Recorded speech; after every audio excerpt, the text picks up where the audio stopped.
Uşaqlar günlərlə düşməyən hərarətdən evdə xəstə yatır. Böyüklər boğucu öskürəkdən günlərdir ki, əziyyət çəkir. Səhiyyə Nazirliyi əhaliyə xəbərdarlıq edir ki, mövsümi qrip var. Əhali arasında isə çox sürətlə koronavirus geri qayıdır xəbəri yayılmaqdadır. Əslində isə nə baş verir? Bu axşam sabaha saxlamadan bu sualın cavabını axtarmağa çalışacağıq. Axşamınız xeyir, qonaqlarımızla tanış olun. Səhiyyə Nazirliyinin mütəxəssis eksperti, infeksionist Təyyar Eyvazov, təbibin tabeliyindəki 20 saylı şəhər poliklinikasının baş həkimi Nigar Abdullayeva, pediatr Gülnar Əzimova, infeksionist Süleyman Kamilov, terapevt Zakir Quliyev. Təyyar doktor, sizinlə başlayacaq müzakirəmizə. Bir ümumiyyətlə sizin gözünüzlə vəziyyətə baxanda ölkədəki epidemioloji vəziyyəti qiymətləndirək. Nə baş verir? Mənzərə nə deyir? Qeyd eləmək lazımdır ki, epidemioloji nəzarət, yəni ki, Səhiyyə Nazirliyi tərəfindən birinci növbədə təbii ki, aparılır və təbii ki, onların qiymətləndirməsinə görə mən rəsmi olaraq, yəni bunu Səhiyyə Nazirliyi adından qeyd edirəm ki, bu vəziyyət nəzarət olunan, yəni nəzarət altında olması bildirilir.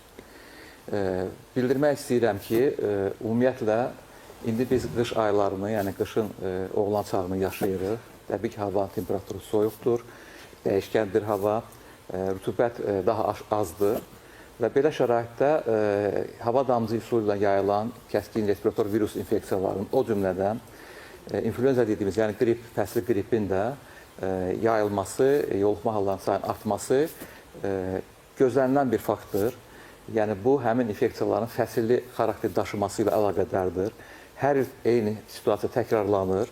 Sadəcə olaraq, hansısa dövrlərdə, hansısa ola bilər əvvəlki illərdə müəyyən qədər dalğalanma ola bilər. Yəni, xəstələnmə hallarının sayında fərqli nəticələr ola bilər. Amma demək istəyirəm ki, artıq dekabr-fevral ayları məhz qripin pik aylarıdır və onu da nəzərə alsaq ki, hələ yeni il, yəni bu qabaq, yəni bu bayramlardan qabaq, hansı ki, xüsusən də uşaqlar və s. yəni insanlar müəyyən istirahət yerlərinə getmişdi və onlar gəlib təzədən dərsə başlayanda, baxsa təzədən belə deyək ki, davam edəndə, onlar o infeksiyaları gətirib və yenidən belə deyək ki, o kollektivə bunu yoluxdurulduğuna görə və biz indi bu uşaqlar arasında da artıq kifayət qədər yoluxma hallarını müşahidə edirik. Yəni, yenə qeyd eləmək istəyirəm ki, buna qarşı nəzarət vardır. Nəzarət müxtəlif üsullarla həyata keçirilir. Yəni, ən azı rutin olmasa da, həmin qrip simptomları ilə belə də ki, müraciət edən şəxslərin müəyyən hissəsindən yaxmalar götürülür və bu laboratoriyada araşdırılır. Və verilən məlumat ondan ibarətdir ki, hazırda əsasən üstünlük edən, yəni çox rast gələn məhz A qripidir.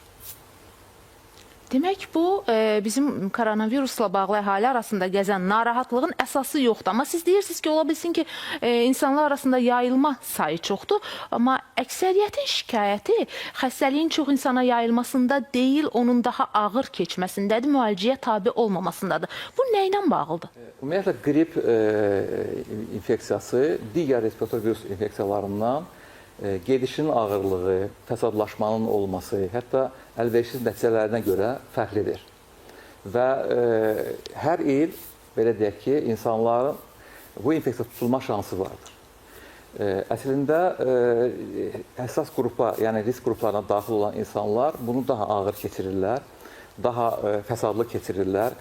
Xəstəxanaya yatış halları, belə deyək ki, biz bunu qeydə alınır. Amma onu da nəzərə almaq lazımdır ki, qripin keçirəndən sonra əmələ gəlmiş immunitet o qısa müddətlidir və ona görə də hər bir insan epidemioloji fəsildə, yəni indi qış fəsindən söhbət gedir, yenidən bu virusla üzləşib, onun müxtəlif ştamları ilə üzləşib ağır xəstələnə bilər. Və qripin o digər kəskin respirator virus infeksiyalarından fərqi ondan ibarətdir ki, o qəfil başlayır və belə deyək ki, tutalım ki, şəxs səhər durub, hər şey normaldır, amma bir neçə saatdan sonra artıq hərarətin kəskin yüksəlməsi, güclü baş ağrıları, əzələ ağrıları, oynaq ağrıları, bu kimi əlamətlər yəni ki, insanı çox belə də ki, əziyyət verir, üzür, haldan salır və aydın məsələdir ki, yuxarı tənəffüs yollarının iri bronx-traxeya və bronxların zədələnməsi nəticəsində burada daha çox, yəni qripə xarakterli olan daha çox quru öskürəkdir ki, bu da hətta xəstə sağalandan sonra bir müddət belə deməli, bu virus bronxiti və s. hesabına xəstə öskürür. Yəni, bunun özü də, belə deyək ki, xəstəliyin davam etməsi, daha çox uzun davam etməsi təsəvvürü yaradır. Amma faktiki olaraq biz qeyd eləməliyik ki, normal immunkomitet şəxsə, yəni immun sistemi normal olan şəxsdə bu infeksiya təxminən 3-5 gündən sonra yəni xəstənin temperaturu normallaşmalıdır. Əgər bu davam edirsə, təbii ki, burada biz artıq fəsadlaşmadan söhbət edə bilərik. Yəni başqa bir ikincili bir florun qoşulması bu kimi halları biz deyə bilərik. Həqiqətən də elə xəstəxanaya mənim həmkarlarım təsdiq edirlər ki, xəstəxanaya yatırılan insanların da böyük bir hissəsində məhz bu cür fəsadlar əmələ gəlir. Buyurun. Bir şey var demək istəyirəm. Tahir müəllim dediyi, vurğuladığı kimi, yəni bu ağır gedən xəstələrə biz baxdığımızda görürük ki, həqiqətən immun sistemi ciddi şəkildə zəifləmiş və yaxud da bir neçə xroniki xəstəliyi olan insanlarda, uşaqlarda xəstəlik daha ağır gedişi olur. Ona görə də artıq biz sentyabr ayından etibarən Səhiyyə Nazirliyi tərəfindən xalqa, insanlara qrip əleyhinə vaksin vurulmasına dair ciddi çağırışlar olundu. Tahir müəllim dediyi kimi, yəni biz zaten dekabr, fevral aylarında qrip viruslarının pik həddə çatacağı gözlənilirdir.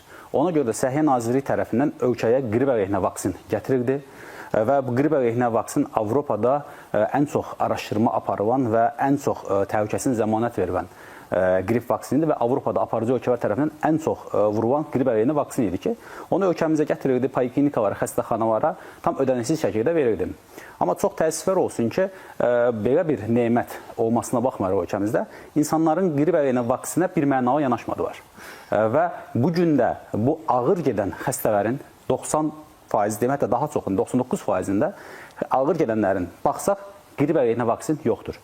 Tahir müəllim vurğuladığı kimi, bu qripdən sonra insanlarda yaranmış immunitet çox qısa müddətdə olur və onun hər hansı ştamına qarşı bədəndə immun yanı cavab olur. Amma biz qrip əleyhinə vaksin ən son ştama uyğun olaraq demək olar ki, bütün ştampları artıq orada əhatə edici bir immunitet yaradır.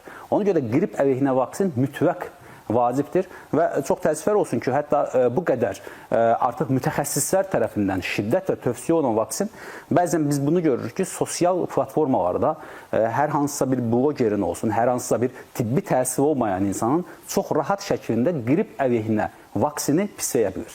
Bu vaksinlər haqqında negativ fikir formalaşdıra bilir və insanlar artıq mütəxəssislərin düşüncəsini ikinci variant atır, o blogerin dediyi bir cümlə isə artıq trend olur və vətəndaşlar artıq bundan yayınır. Mən də bunu deyirəm ki, bunlar bildiyiniz artıq qrip əleyhinə vaksin haqqında təbliğat aparanlar, əks təbliğat aparan insanlar bir mənor məsuliyyətə cəlb olunmalıdırlar. Çünki onlar bugün cəmiyyətin sağlamlığı üçün böyük risk təşkil edirlər. Yəni, mənim burada deyəcəyim fikir, əgər məni əhatə etsə sadəcə, bu mənim öz problemimdir. Amma hər hansısa bir mənim dediyim fikir cəmiyyət tərəfindən qəbul edilən bir fikir olacaqsa, o zaman mən bu fikrimin altındakı məsuliyyəti dərk etməliyəm. Və bu, dediyimiz kimi, heç də təsadüfi deyildi ki, sentyabr ayından etibarən təyyar müəllim başda olmaqla biz Səhiyyə Nazirliyi mütəxəssisləri tərəfindən ciddi şəkildə qrip əleyhinə vaksini şiddətlə tövsiyə edirdik. Demək olar ki, ayda bir neçə dəfə bunun çağırışlar olunurdu. Buna baxmayaraq çox təəssüflər olsun ki, bu qrip əleyhinə vaksin məsələsində istədiyimiz o rəqəmlərə, istədiyimiz o hədəflərə çata bilmədik. Bugün də bu xəstəliyin belə ağır getməsinin bir növü də qrip əleyhinə vaksin vurulmamasıdır. Siz mütəmadi olaraq əhaliyə çağırış edirsiniz ki, vaksinlənmək lazımdır. Eyni zamanda da 10 minlərlə, hətta bəzən 100 minlərlə auditoriyası olan blogerlər, mən bilmirəm onların tibb təhsili varmı, yoxmu, bəzən hətta övladlarına bugünə qədər heç bir vaksin vurdurmadıqlarını qürurla təqdim edirlər və öz auditoriyalarına təbliğ edirlər. Və buna görə də heç bir məsuliyyət daşımırlar. Bu yerdə Nigar xanım sizə tutacaq. Əhalinin vaksinləşməsi bugün necə gedir? Poliklinikalara müraciət edib vaksinlə bağlı, qrip peyvəndi ilə bağlı müraciətlər nə qədərdir? İlkin səhiyyə xidməti göstərən təbib tabeli dövlət tibb müəssisələri payız fəslindən etibarən qrip əleyhinə vaksinlə təmin olunmuşdur və əhaliyə payız fəslinin artıq oktyabr ayından bu peyvəndlər tətbiq olunmaqdadır. Həkimlərin də qeyd elədiyi kimi qrip çox ağır gedişə malik olan bir virus infeksiyasıdır. Hazırda həm A, həm B növü yayılıb, amma diaqnostika zamanı biz A növünün daha çox yayıldığını görürük. Məhz bu A növü daha ağır gedişata malik olur və biz bunu poliklinikaya müraciət edən vətəndaşlara bildiririk. Həm payız, həm qış fəslində dəfələrlə bu xəstəliyi keçirdən vətəndaşlarımız var və biz onlara izah edirik ki, siz mütləq şəkildə peyvənd olunmalısınız. Bu xəstəliklə mübarizədə ən effektiv vasitə peyvənddir. Biz bilirik ki, hər hansı bir xəstəliyin müalicəsi çox çətindir, amma onun profilaktikası daha asandır. Və bunu izah etdiyimiz xəstələr təbii ki, peyvəndlə razılaşan xəstələr olur və vətəndaşlar razılaşmayanlar da olur. Razılaşmayanlar da olur. Onların əsası nə olur? Peyvənddən sadəcə insanlarda bir qorxu var, dezinformasiya var. Zakir doktorun da qeyd elədiyi kimi müəyyən cəmiyyətdə yanlış fikirlər var, bunu təbliğ edən insanlar var. Lakin qrip peyvəndi çox effektiv və belə deyək, yan təsirləri olmayan bir peyvənddir. Canlı peyvənd deyil, inaktiv peyvənddir, 4 valentli peyvənddir, Avropa istehsalıdır. Vaksigrip də hazırda poliklinikalarda mövcud olan, istər uşaq poliklinikaları, istərsə də böyüklərə xidmət göstərən şəhər poliklinikalarının hər biri bu vaksinlə təmin olunub. Rayonlarda da rayon mərkəzi xəstəxanalarında tətbiq olunur peyvəndlər. Yəni Fransa istehsalı olan bir peyvənddir. Demək olar ki, praktikamızda biz heç vaxt bu peyvəndin yan təsiri ilə qarşılaşmamışıq. Yəqin ki, həkimlər də məndən razı olarlar. Yəni rahatlıqla həm uşaqlara, həm böyüklərə bu peyvənd tətbiq oluna bilər. Mən vətəndaşları bu peyvənddən qorxmamağa çağırıram. Əksinə, biz bu peyvənd tətbiq olunan xəstələrdə heç bir zaman ağırlaşma görməmişik. Ya yoluxmurlar və yaxud da yoluxduqları halda da xəstəliyi çox yüngül keçirdirlər. Hazırda stasionarda yatan istər uşaqlar, istər böyüklər biz araşdırdığımız zaman görürük ki, bunlar vaksin olunmayan xəstələrdirlər. Yəni, vaksinin qoruculuğu yüksəkdir və bunu epidemiya başlamamışdan öncə tətbiq etmək lazımdır. Çünki peyvəndə qarşı immunitet 2 həftə sonra yaranır və bizə bu müddət lazımdır. Amma vaksinasiya prosesi hələ də təbib tabeli dövlət tibb müəssisələrində davam edir. Biz bu xəstəliyi hətta mart ayına qədər də görürük, bəzən aprel ayında da görürük. Bu müddətə qədər vaksinlar tətbiq olunur. Gəlin biz buradan tamaşaçılarımıza üstə baxın. Bir tamaşaçımız indi sizi dinləyir və deyir ki, mən heç indiyə qədər eşitməmişdim. Bilmirdim ki, qripə qarşı peyvənd eləmək lazımdır. Sabah o vətəndaş şəxsiyyət vəsiqəsini götürüb, yaşadığı ərazi poliklinikasına yaxınlaşa bilərmi? Bəli, mütləq şəkildə yalnız şəxsiyyət vəsiqəsi ilə yaşadığı ərazi üzrə poliklinikaya müraciət edəcək və orada peyvənd tətbiq olunacaq. Bilirsiniz, burada risk qrupları vardır. Ödəniş eləyəcəkmi buna? Xeyr, qətiyyən dövlət tərəfindən təmin olunur bu peyvəndlər, tam ödənişsizdir. Və burada risk qrupları var. Bu risk qrupları, məsələn, 5 yaşından aşağı uşaqlar, 65 yaş üzəri xəstələrdir, 65 yaş üzəri vətəndaşlardır, xronik xəstələrdir, şəkərli diabetdən əziyyət çəkən xəstələrimiz çoxdur, xronik ürək xəstəlikləri keçirmiş, ürək xəstəliyi olan, xronik ağciyər xəstəliyi olan, immunosupressiv terapiya alan, orqan köçürmə əməliyyatı olan bu xəstələr xüsusi risk qrupundadır və bu xəstələrə biz şiddətlə tövsiyə edirik. Məsələn, vətəndaş müraciət edərkən poliklinikaya biz ona bildiririk ki, sizdə şəkərli diabet var, sizdə ürək xəstəliyi var, siz mütləq şəkildə vurdurmalısınız peyvəndi. Onlar əksinə qorxurlar ki, bizdə bu xəstəliklər var, biz vurdurmamalıyıq. Onlarda yanlış bir informasiya var və bu, düşünürəm ki, kütləvi informasiya vasitələri də bu məsələdə yardımcı olmalıdırlar. Bir şey qeyd etmək istəyirəm ki, bütün dünyada aparılan araşdırmalarda, son araşdırmalarda peyvənd olunan insanların xəstəxanaya yatışları 77% azalıbdır. Yəni, hansı insanlar ki, həqiqətən peyvənd olunublar, xəstəxanaya yatışları da azalmış olur. Mən indi pediatrik olaraq yanaşacağım bu məsələyə ki, sahəm pediatriyadır. Uşaqlarda da eyni şəkildədir. Düzdür, bizdə 6 ayından kiçik uşaqlara peyvəndə eləyə bilmirik o vaksiqripi. Biz 6 ayından böyük olan uşaqlara eləyirik və 6 ayından böyük olan uşaqlara heç peyvənd olunmayıbsa, 4 həftə ara ilə 2 doz eləməsini tövsiyə eləyirik. İlk dəfə peyvənd olunursa əgər, 9 yaşından sonra da ildə bir dəfə bu peyvəndin mütləq olunması şərtdir deyirik. Mən də həmkarlarımın fikrinə qatılıram ki, təəssüflər olsun ki, mütəxəssislərin fikirləri, rəyləri hər gün poliklinikada nə bilim onlarca 20-30 xəstə dəyərləndiririk və hər iki cümləmizdən birisi peyvənd mütləq şərtdir. Tək bu qrip infeksiyası üçün deyil, bütün peyvəndlər üçün eyni şeylər söyləyirik.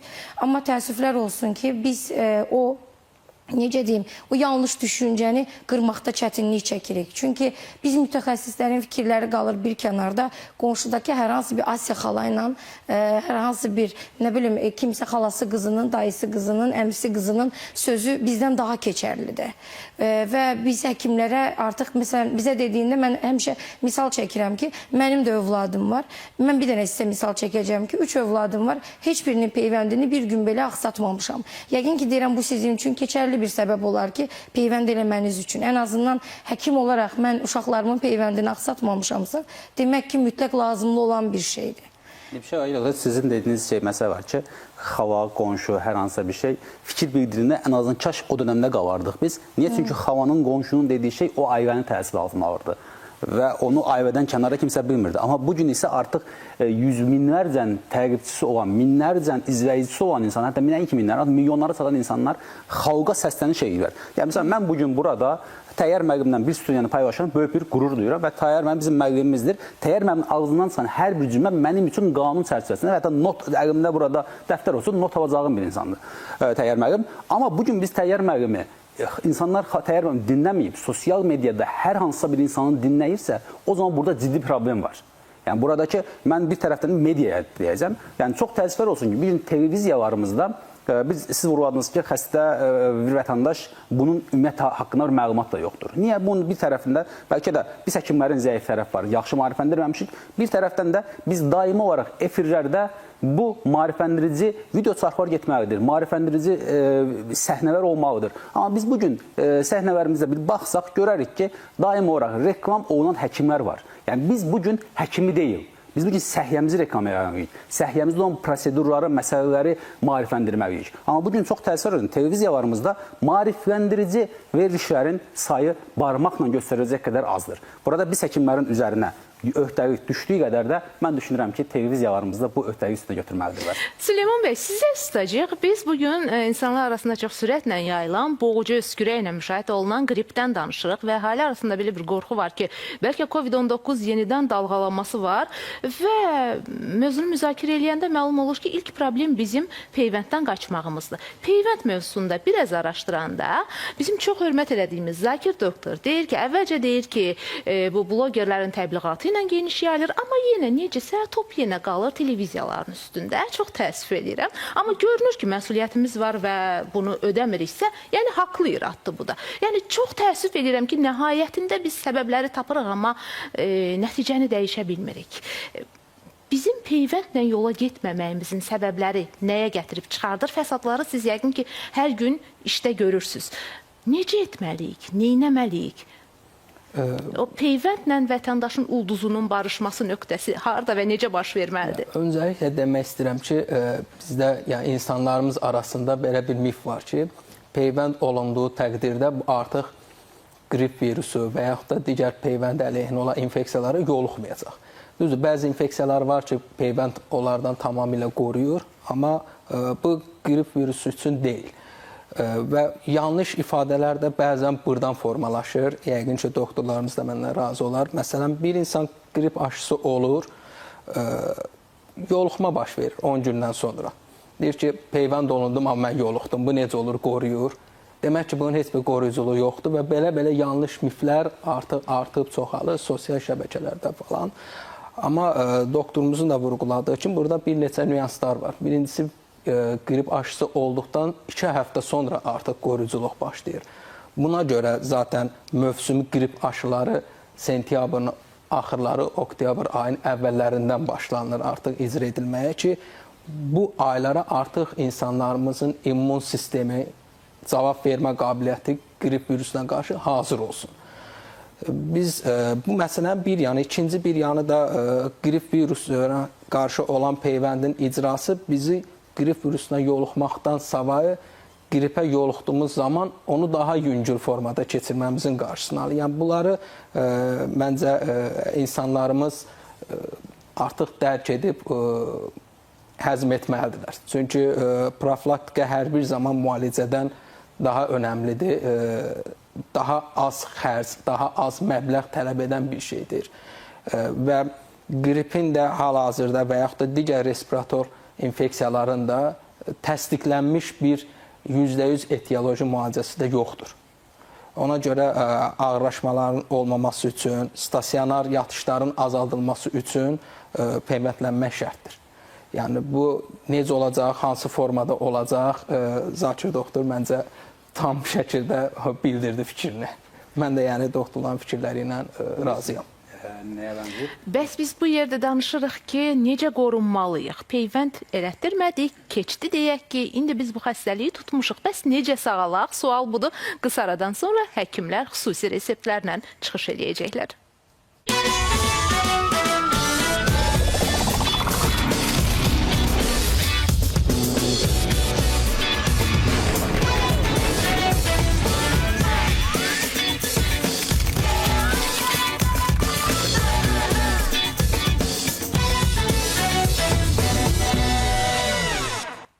Sabaha saxlamadan əhalinin narahatlığına son qoymağa çalışırıq və əhali arasında yayılan bu qrip nə qədər təhlükəlidir sualına cavab axtarırıq. Təbii ki, mövzu ilə bağlı sizin də suallarınızı, fikirlərinizi, təkliflərinizi ekranda gördüyünüz əlaqə vasitələri ilə bizə yazmağınızı xahiş edirik və biz bu yerdə pediatrla müzakirəmizi davam etdirmək istəyirik. Gülnar xanım, uşaqlar hamımızın həssas nöqtəsidir və bayramda hər birimiz onları çalışdıq ki, yolka şənliklərinə və s. əyləncə yerlərinə aparaq, sıxlıq, onlar qarışdılar bir-birinə və sonra da baxacaqlar. Nəticədə valideyn deyir ki, qızdırması olsa da qalsın burada, uşaqlarla oynamasına icazə vermə, mənim qoyacaq yerim yoxdur.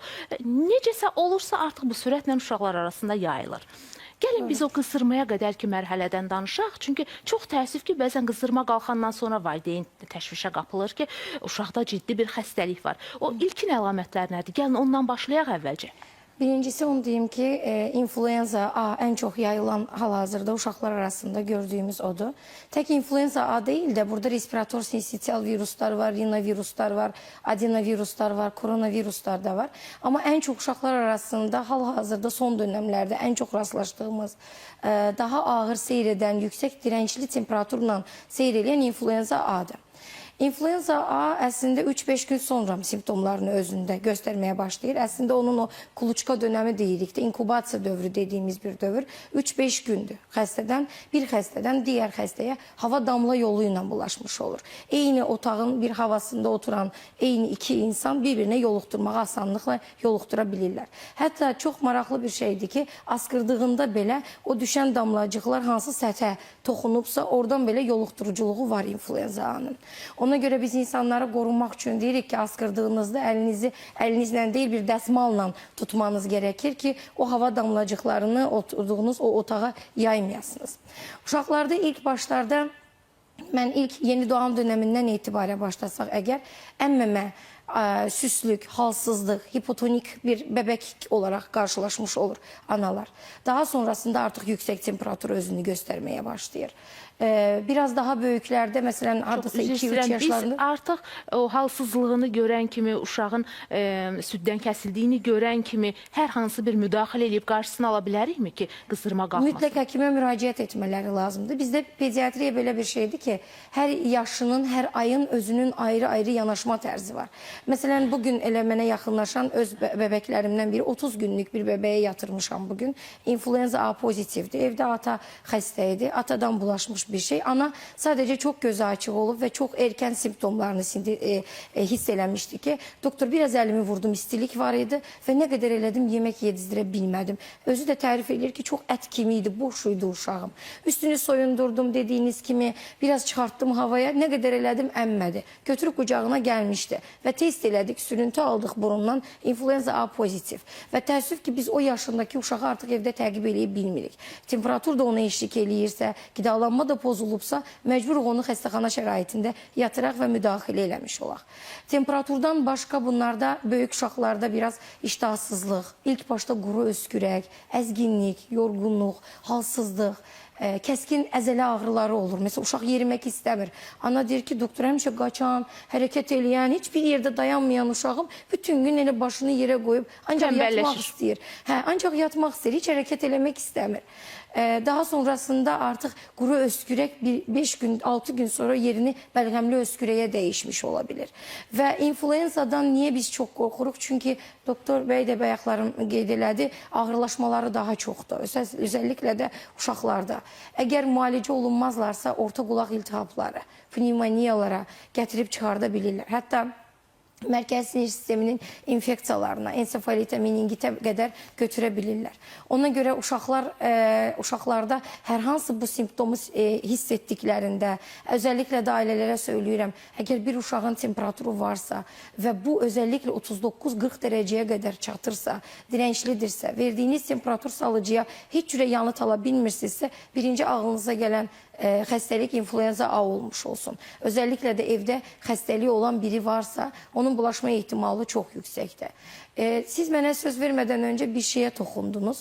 Təəssüf ki, Azərbaycanda belə bir şey, yəni vətənimizdə belə bir şeylə qarşılaşırıq ki, analarımızın çoxu çalışır və uşaqlarını məcbur bağçalara qoymaq məcburiyyətində qalırlar. Dayələrimiz o qədər inkişaf eləməyib ki, xarici ölkələrdəki kimi ki, uşaqları birbaşa biz dayə ilə əmanət eləyək və qoyaq. Nədən deyim? İxtisaslaşmamız çox aşağıdır. Nə üçün? Çünki baxsaz indi pediatriya sahəsində deyirəm, uyaran eksiklikləri çoxdur. Çünki uşağın qarşısına sadəcə ekran qoyulur dayələr tərəfindən və o uşaq sürəkli ekran qarşısında durduğuna görə autizm spektr bozukluğu, uyaran eksikliyi, nitq ləngiməsinə qədər gətirib çıxardır. Əslində biz uşaqların bağçaya qoyulma yaşını 3 yaşdan öncə önərmirik. Amma təəssüf ki, indi mən həkim olaraq, özüm pediatr olaraq və bu uyaran eksikliklərini, nitqin ləngimələrini gördükcə artıq ailələrə deyirəm ki, eybi yox, 2 yaşı da olsa qoy sən bağçaya. Yetər ki, ekran qarşısında oturmasın o uşaq. Yetər ki, o ekrana məruz qalmasın o uşaq. O uşaq sonra oturacaqsınız, bu uşaq məktəbə gedəcək, amma danışa bilməyəcək. 5 yaşı olacaq, nitqi açılmayacaq. Amma bağçalarımızın, bəli, təbii ki, bağçalarımızın çox böyük önəmi var uşağın sosiallaşmasında. İndi analarımız da çalışdığı üçün qoymağa yerləri olmadığına görə hər kəs xəstə belə olsa, bir də görürsünüz ki, bağçaların önündə dursanız, hər kəsin əlində bir klok içərisində dərmanlarla bunu bu saatda, bunu bu saatda, bunu da bu saatda verərsiniz deyə təlimatlar verilir. Və nəticədə sağlam uşaqlar da xəstəliyi öz evinə aparır. Yoluxmuş olurlar. Yəni, bir uşaqdakı bir infeksiyanın olması, onlar ki, qapalı alandadılar, bir otaqdadılar, eyni yerdə yeyirlər, içirlər, yatırlar, zaman keçirdirlər, bir-birlərinə bulaşdırma ehtimalları da çox yüksəkdir. Deməli, biz uşaqlardan danışırıq. Nigar xanım, siz həm də pediatrsınız. Mən istəyərdim bir qədər də yuxarı yaş qrupunun vəziyyətinə toxunaq. Çünki onlar abituriyentdirlər. Deyək ki, bağçadakı uşağı bir təhər bağçadan saxlaya bilirsən, ibtidai sinifi məktəbdən saxlaya bilirsən. Amma abituriyentləri 2 aydan sonra onlar buraxılış imtahanına girəcəklər və heç cür imtahanlardan saxlaya bilmirik, hazırlıqlardan saxlaya bilmirik. Onlar da biraz söz eşidən yaşda deyirlər, maskalardan istifadə eləmirlər. Nəticədə həm özlərinin vəziyyəti ağırlaşır, həm sürətlə bu xəstəliyi yayırlar. Onların valideynlərinə demək istədiyiniz bir söz varmı? Nələrə diqqət eləsinlər? Qrip virusu ilə mübarizədə profilaksik tədbirlər çox önəmlidir. İlk öncə xəstə insan cəmiyyətə buraxılmamalıdır. Məsələn, kiçik yaş qrupunda uşaqdırsa məktəbə, bağçaya getməməlidir, yeniyetməlidirsə universitetə getməməlidir və yaxud da böyüklərdirsə işə getməməlidir. Cəmiyyətdən bir qədər təcrid olmalıdır xəstəlik müddətində. Mütəxəssislərin qeyd elədiyi kimi salfetdən istifadə etməlidir. Xəstəlik hava damcı yolu ilə yorulur və virus yüksək kontagiozluğa malikdir. Buna görə də öskürən, askıran zaman müxtəlif salfetlərdən istifadə olunmalı, gigiyenik vasitələrdən istifadə olunmalı, əllər tez-tez yuyulmalıdır, tibbi maskalardan mütləq şəkildə istifadə olunmalıdır. Həmçinin təmiz havada daha uzun müddət olmalıdırlar, qapalı məkanlar havalandırılmalıdır. Amma nə qədər biz bu tədbirləri görsək, sağlam qidalansaq da, gigiyenik qaydalara riayət etsək də, mübarizədə ən effektiv vasitə yenə də peyvənddir. Yenə də həmən yeniyetmələrin valideynlərinə səslənirəm ki, mütləq uşaqlarına peyvəndləri tətbiq eləsinlər. Yəni, təcrübələr onu göstərir ki, biz bu qaydalara riayət etsək belə çox sağlam bir insandır. Buna yoluxub ağırlaşa bilər. Yəni, artıq yoluxublarsa da gəlib, indi tutaq ki, sabah gəlib, onlar peyvənd eləsələr, gecikmiş addım deyil ki? Əlbəttə ki, gecikmişdir. Amma yoluxmadan öncə profilaksik tədbirlər çox önəmlidir. Amma yoluxubsa, biz başqa virus infeksiyalarında həmişə deyirik ki, 3 günü gözləyin, dərmanlarla əgər qızdırma, hərarət düşürsə, gözləyin 3 gün sonra həkimə müraciət edin. Amma bu virus infeksiyasında biz onu demirik. Əksinə ilk 48 saat ərzində həkimə mütləq müraciət olunmalıdır. Çünki aparılan müalicə ilk 48 saat ərzində effektivdir. Burada antiviral bir müalicə tətbiq olunur. Oseltamivir molekulasıdır. Kiçik yaşlı uşaqlara sirop formasında, böyüklərə kapsula formasında. İlk 48 saat ərzində müalicə başlayarsa effektiv olur. 48 saatdan sonra demək olar ki, müalicənin elə bir effekti olmur. Daha sonra ikincili bakterial infeksiyalar qoşulur. Burada artıq antibiotik müalicəsinə ehtiyac olur. Bir də bir səhvlərdən birində onu qeyd etmək istəyirəm ki, bu virus infeksiyasıdır. İlk günlərdə qətiyyən antibiotiklər qəbul olunmamalıdır. Bir səhv də ondan ibarətdir ki, xəstələr özləri aptekaya müraciət edir. Həkim tövsiyəsi olmadan istər uşaqlara, istər böyüklərə antibiotik preparatlar qəbul olunur. Antibiotiklərində bilirik ki, antibiotiklərin müəyyən yan təsirləri vardır. Antibiotika rezistentlik yaranır, allergik reaksiyalar ola bilər, mikroflora pozuntusu və s. Və virus infeksiyalarında heç bir effekti yoxdur. Bu virus infeksiyasının sırf müalicəsi protokol üzrə qeyd elədiyim molekuladır. Yalnız pnevmoniya inkişaf edərsə, orta qulağın iltihabı, miokardit və sair kimi ağırlaşmalarda həkim təyinatı ilə antibiotiklər verilməlidir. Antibiotik heç bir halda valideyninin özünün tək qərar verib, alıb istifadə eləyəcəyi dərman deyil. Deyil. Blogerlə bərabər qərar verməlidir. Bəli, valideyn düşünür ki, biz o antibiotika versək, qızdırma düşəcək, uşaq sağalacaq, amma əks effekt görürlər, müddət uzanır, yanlış müalicə gedir, vaxt itirirlər. Vaxt itirmədən dərhal həkimə müraciət olunmalıdır. Təyyar bəy, Bağlı bir şey deyəcəm ki, oseltamiviri verməyimizin məqsədi xəstəlik məsələn 7 gün sürəcəksə, biz onun sürəsini qısaltmış oluruq. O simptomların sürəsini azaltmış oluruq. Məsələn 2 gün içində, 3 gün içərisində daha erkən toparlanmasını sağlamış oluruq. Amma əslində influenzanın müalicəsində ən çox dayandığımız şey oseltamivirin yanında simptomatik müalicə. Bol maye vermək, təmiz havada gəzdirmək, uşaqlara hər gün çimizdirmək, burnu təmiz tutmaq, yuxu rejiminə diqqət eləmək, yaxşı və sağlam qidalandırmaq. Ən önəmli şey bunlardan ibarətdir. Dəstək müalicəsi sadəcə. bunu sağlam vaxtda mütləq eləmək lazımdır. Xəstələnməmək, xəstələnib sağalmaqdan daha yaxşıdır. Yəni burada hər şey biz əslində xəstələnənə qədərki period doğru idarə eləsək, əslində xəstələnmə dönəmini daha rahat keçirdərik. Ona görə də təkrar deyirəm ki, birinci profilaktika hər zaman Mühümdür. Çox vacibdir. Təyyar bəy, sizi özünə ustad bilən Zakir bəy də xüsusi olaraq blogerlərin bu işdə fəaliyyətini vurğulayır. Amma mən istəyərdim bir qədər də sizin həmkarlardan danışaq. Sosial mediada sizin bəzi həmkarlarınız blogerlik fəaliyyətinə başlayırlar və qısa videolar deyək də, canlı açırlar və öz auditoriyalarına deyirlər ki, peyvənd eləməyə ehtiyac yoxdur, biz bilmirik o peyvənd hansı ölkədən alınıb və yaxud alınan ölkənin adını çəkirlər ki, o ölkədə sağlam dərman yoxdur və s. müəyyən səbəb gətirəndən sonra deyirlər ki, hər axşam bir fincan zəncəfil çayı içsəz və yaxud hər səhər 10 damcı propolis qəbul eləsəz, o sizi bütün viruslardan qoruyacaq. Baxın, bunlar nə qədər peyvəndə alternativ ola biləcək çıxış yollardır və ümumiyyətlə bu zəncəfil çayından tutmuş ki, pandemiya dönəmində xatırlayırsınız ki, zəncəfil əlçatmaz bir qiymətə çatmışdı ki, əhali üçün əlçatan bir ərzaq deyildi artıq zəncəfil. Yəni, ətdən baha olmuşdu bəzi mağazalarda hətta. Zəncəfil və yaxud propolis və yaxud digərləri, zoğal mürəbbəsi bizi nə qədər və haracan qoruya bilər? Doğru deyirsiniz ki, yəni peyvəndə əleyhinə olan şəxslər arasında tibb işçiləri də kifayət qədərdir. Həkimlərdən söhbət gedir hələ birinci növbədə. Yəni, mütləq deyir ki, onlar blogerdirlər. Biz hətta o müəyyən auditoriyalarda bu barədə diskusiya aparanda görürük ki, belə deyək ki, əhəmiyyətli qədər, yəni ki, kəsb edən qədər həkim doğrudan da peyvəndə qarşıdır. Və ona görə də təbii ki, o həkimin də qəbul edəcəyi, yəni ona müraciət edən xəstələrə də həmin belə deyək ki, bilgiləri yayır, həmin məlumatı verir və xəstə də düşünür ki, əgər həkim bunu belə deyirsə, deməli bu düz deyir və heç kim yəni ki, sadəcə olaraq gəlib boş yerə peyvənd eləməməlidir. Amma əslində biz düşünməliyik ki, bu peyvəndin məqsədi nədir? Yəni, belə təsəvvür yaranıb ki, biz peyvənd edirik, heç kim xəstələnməsin, hamı belə deyək, bu dövrü rahat keçirsin, elə deyil. Peyvəndin əsas məqsədi, o risk qrupları ki, sadalandı burada, onları birinci növbədə peyvəndləmək, vaksinasiya etməkdir ki, onlar əgər yoluxarlarsa, asimptomatik və yaxud da yüngül formada keçirsinlər xəstəliyi, fəsadlaşma olmasın, xəstəxanaya yatış hallarının sayı azalsın və buna nail olmaz. Çünki səhiyyə sistemi başa düşür ki, hər il payız qış mövsümündə bu cür infeksiyalar qaçılmazdır. Bu bütün dünyada belədir. Və bunun belə deyək ki, mübarizə eləməklə sayını bəlkə də müəyyən qədər azaltmaq olar, yəni tamamilə bunlardan qaldırmaq mümkün deyil.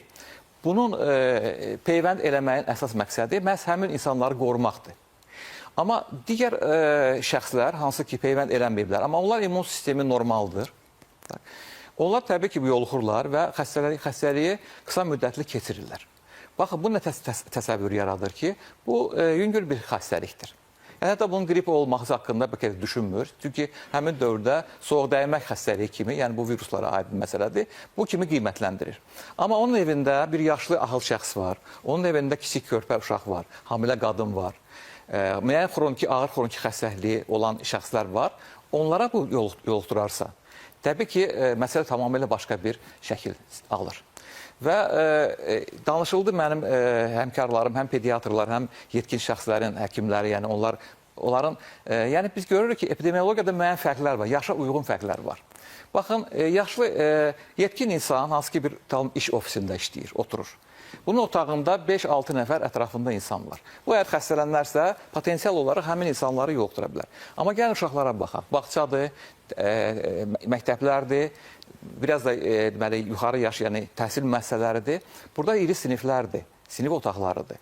Burada 25-30 və daha çox insan ola bilər. Məsəl üçün, ali təbkir məktəbində hətta biz patokda 180 nəfərə qədər insan toplaşır. Və belə olan halda, yəni bir nəfərin orada xəstə olması və o virusları belə də öskürə yayması kifayət qədər çox sayda insanları eyni vaxtda yoluxmasına səbəb ola bilər. Bax, ona görə də buradakı söhbət gedir ki, uşaqlardan və biz deyəndə ki, uşaqlar risk qrupudur. Baxın, biz demirik xəstə uşaqlar risk qrupudur. Biz deyirik 5 yaşın altında olan uşaqlar risk qrupudur. Xüsusən 2 yaşın altında olan və bundan da kiçik körpələr. Yəni bunlar normal, belə də ki, normal, yəni xəstə olmayan halda belə xəstəlik ağır keçirməyə namizəddirlər. Ona görə də birinci növbədə bunlar vaxtında aşkarlanmalıdır. Yəni, bu valideynin məsuliyyətidir ki, xəstə uşağı səhər-səhər aşkar eləyib, yəni əgər uşaq xəstə durubsa, xəstə əlamətləri başlayıbsa, bunu məktəbə buraxması, bunu bağçaya buraxması. Məktəbin məsuliyyəti ondan ibarətdir ki, həmin indiki dövrdə, yəni ki, artıq bu infeksiyanın yayılma dövründə həmin uşaqları, yəni ki, ayırsın, yəni aşkarlasın, onları evə göndərsin.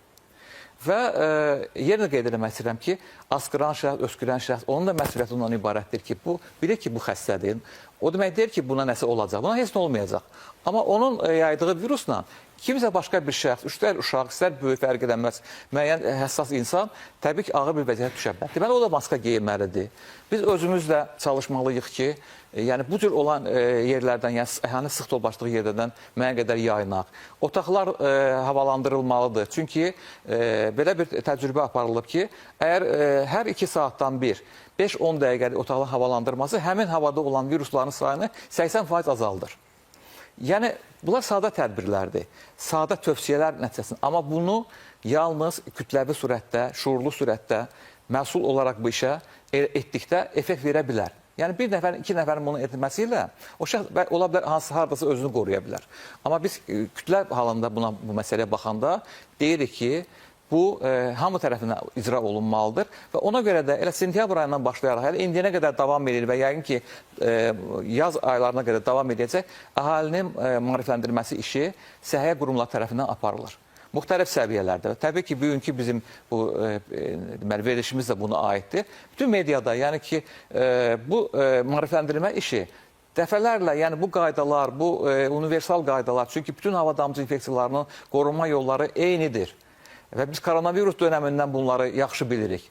Və yenə də qeyd etmək istəyirəm ki, bunlar sadə olsa da belə, amma əhali tərəfindən kütləvi şəkildə icra olunarsa, onda effekt verəcəkdir. Yəni biz minimallaşdıra bilərik yoluxma hallarını sayı. Təəssüf olsun ki, belə də ki, hamı bunu bu cür yanaşmır. Bir nümunə deyəcəm.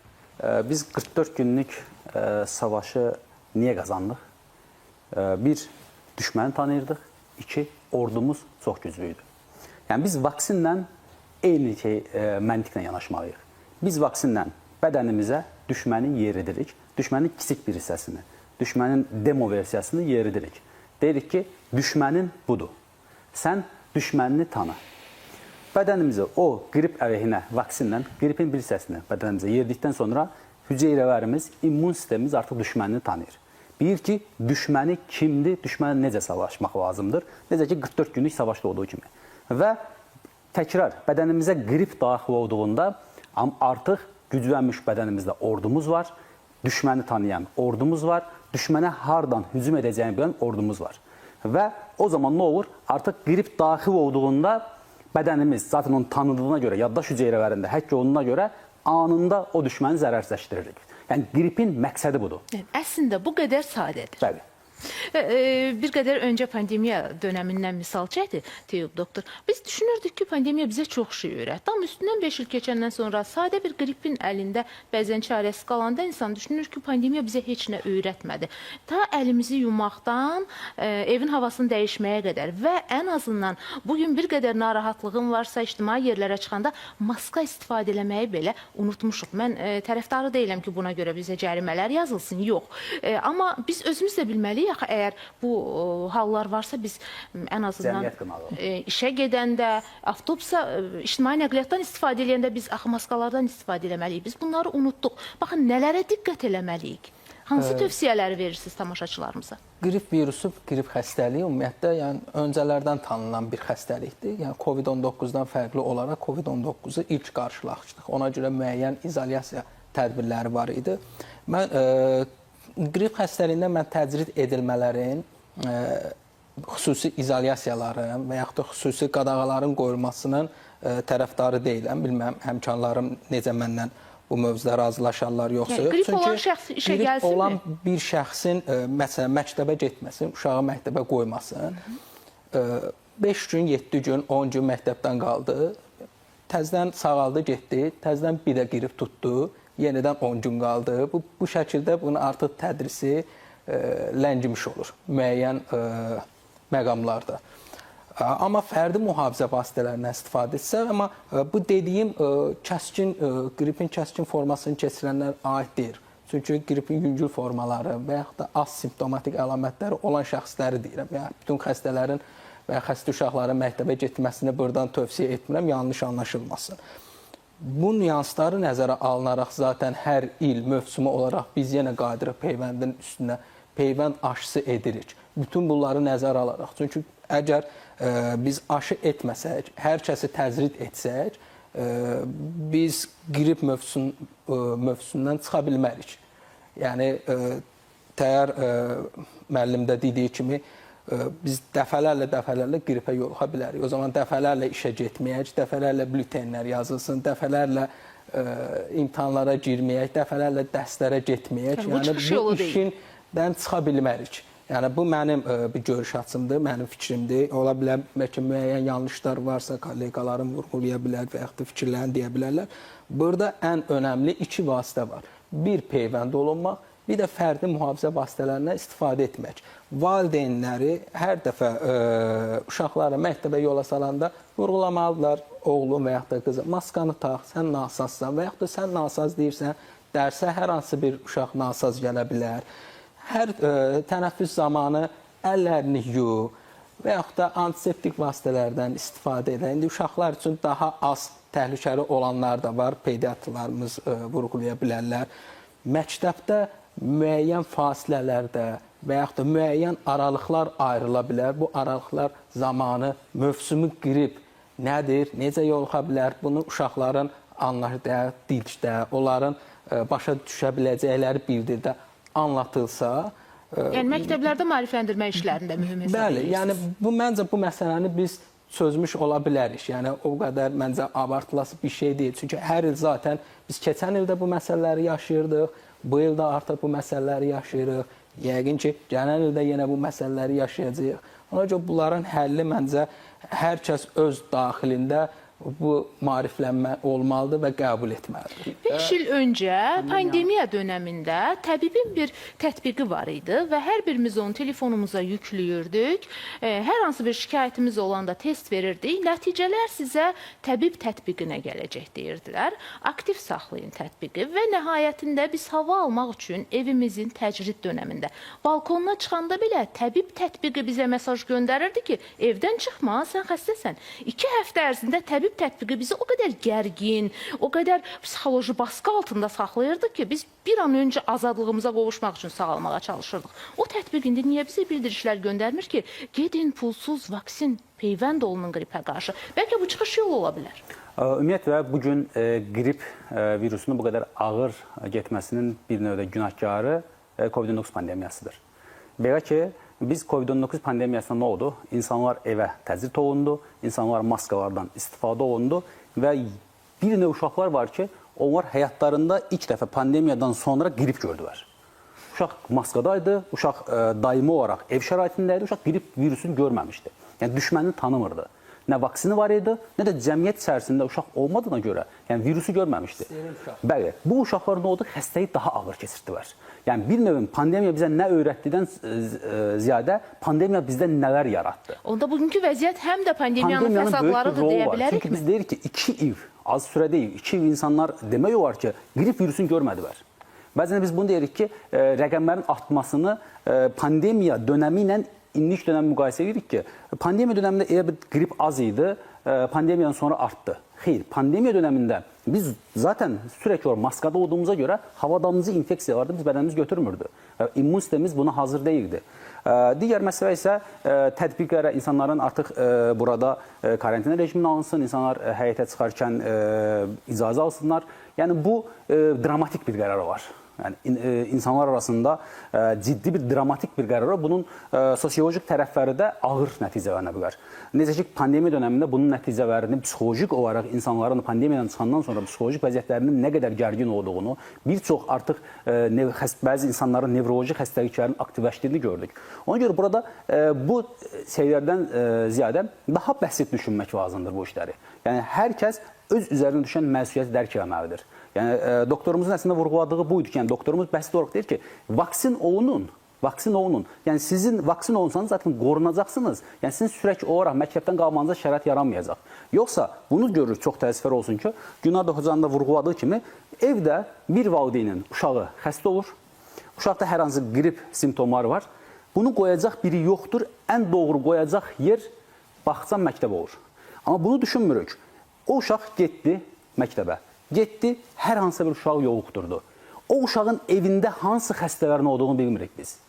Onkoloji xəstələr ola bilər, yaşlı xəstələr ola bilər, hamilə qadınlar ola bilər. Nə olur?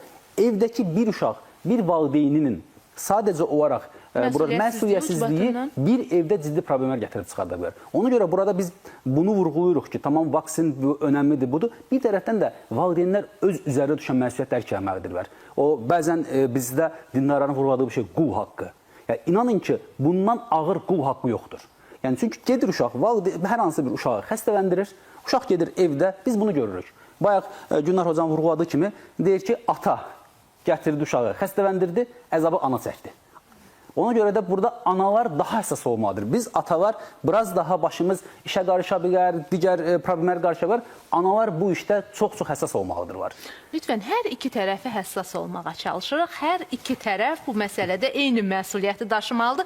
Bir neçə tamaşaçı suallarına cavab verməyə çalışaq. Vaxtımız azdır. Tamaşaçımız deyir ki, keçmiş dövrlərdə həkimlər qrup şəklində məktəblərə, bağçalara və digər sahələrə baş çəkərək tədbirlər həyata keçirirdilər. Hazırda belə bir praktika mövcuddurmu? Mövsümi xəstəliklərə qarşı qabaqlayıcı tədbirlər necə həyata keçirilir? Sabit Əzimov yazır. Məktəblərdə vaksinlər edilirmi, yoxsa bunun üçün uşaq poliklinikalarına üst tuturlar? Uşaq poliklinikalarına. Yəni məktəblərdə artıq proseslər həyata keçirilmir. Peyvənddən yaymaq bir növ səhiyyə olan etimadsızlıqdır, deyir tamaşaçımız. Pandemiya əleyhinə olan peyvəndlərin kütləvi yaddaş problemləri yaratdığı qənaətini də bizə həkimlər deyir. Yaddaşla bağlı həkimə müraciət zamanı həkimlər peyvəndi səbəb kimi göstərirlər. Ona görə də inamsızlıq yaranır. Tamam, belə deyim, burada bu sualın özü belə qrip əleyhinə vaksinin bir təbliğatıdır açıqdan. Şimdi vətəndaşımız onu vurğulayıb.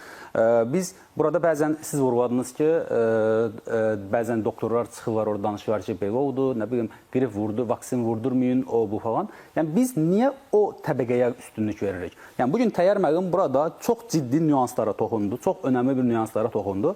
Yəni bugün deyir ki, səhiyyəmizə etimadsızlıq. Yəni bugün Səhiyyə Nazirliyi olaraq dünyanın ən qabaqcıl ölkələrinin istifadə etdiyi vaksini ölkəyə gətirib. Və səhiyyəmizə etimadsızdan danışırıq, amma pandemiya dönəmində, COVID-19 pandemiyası dönəmində səhiyyəsi öndə olan ölkələr Azərbaycan nümunə götürürdü. O pandemiya dövründə də mübarizə aparan insanlar Azərbaycan həkimləri idilər. O pandemiya dövründə də həlak olan həkimlər Azərbaycan həkimləri idilər. Yəni səhiyyə etimadsızlıq burada artıq bir şey olub. İnsanların dilində bir şüar alınıbdır. Niyə etimadsızlıq var səhiyyəmizə qarşı? Yəni Səhiyyə Nazirliyi olaraq, təbib olaraq, İcbari Tibbi Sığorta bu qədər vətəndaşlara xidmət göstərir, amma hələ də bir dilimizdə şüar var. Səhiyyəmizə etimadsızlıq. Nəyə əsasən biz bunu deyirik? Bunun özü belə, artıq belə deyim də, ölkəmizə Avropanın qabaqcıl vaksini gətirib və pulsuz şəkildə bütün poliklinikalar verilib, tam pulsuz şəkildə vətəndaşlarımızın xidmətindədir, amma nəticə olaraq səhiyyəmizə etimadsızlıq var. Tek grip peyvəndi deyil bu arada. Bütün uşaqların o yaş dövründə vurduğumuz bütün peyvəndlərin hamısı Avropadan gələn peyvəndlərdir. Artıq bütün özəl xəstəxanalarda və dövlət poliklinikalarında bizə gəlirlər. Mən özəl bir xəstəxanada çalışıram və bizə soruşurlar, biz peyvəndi harda eləyək? Mənim birinci cümləm olur ki, harda eləyirsən elə, yetər ki peyvəndin elə.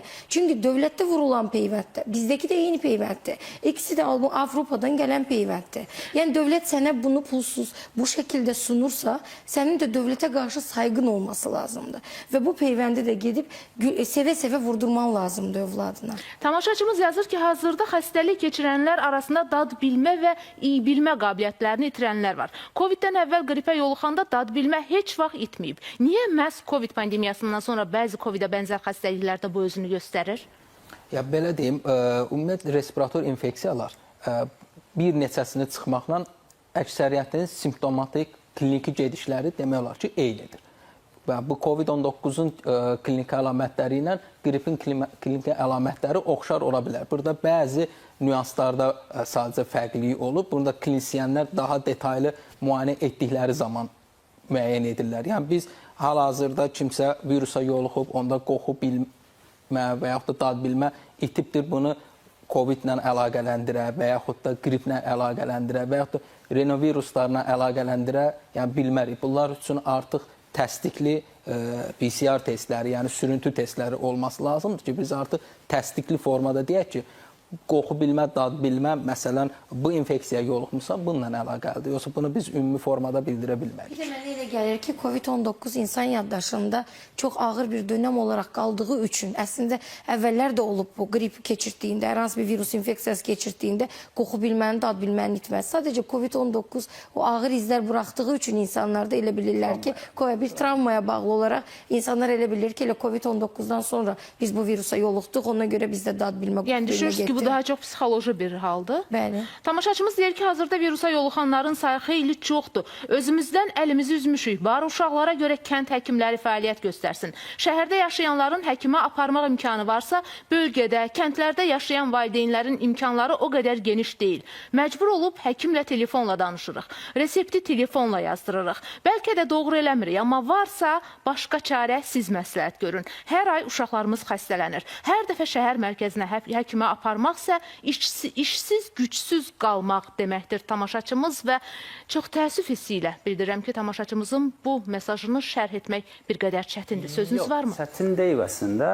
Vətəndaşımız qrip əleyhinə vaksin vurdurubmu vətəndaş? Uşağının bir dəfə sadəcə olaraq rayonlarda da, regionlarda da qrip əleyhinə vaksin var.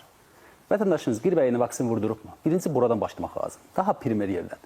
Yəni biz xəstəliklə mübarizə üçün öncəliklə vaksin vurulmalıdır.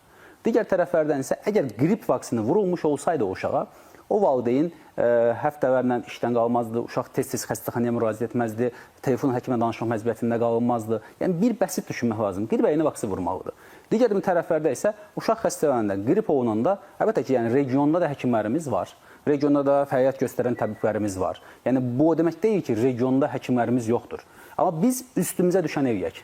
Yəni biz bəzən dediyimiz kimi, biz dövlətdən dövlətçilik göstərərkən biz millət olaraq millətçiliyimizi necə yerinə yetiririk, bu önəmlidir. Yəni bir qrip əleyhinə vaksini vətəndaş vurdursun, ondan sonra uşağın xəstələnmə ehtimalını, ağır keçirmə ehtimalını ciddi şəkildə azaltsın, digər məsələlər isə həll olunan məsələlərdir. Son sözlərinizi dinləyək, son dəqiqələrimizdir.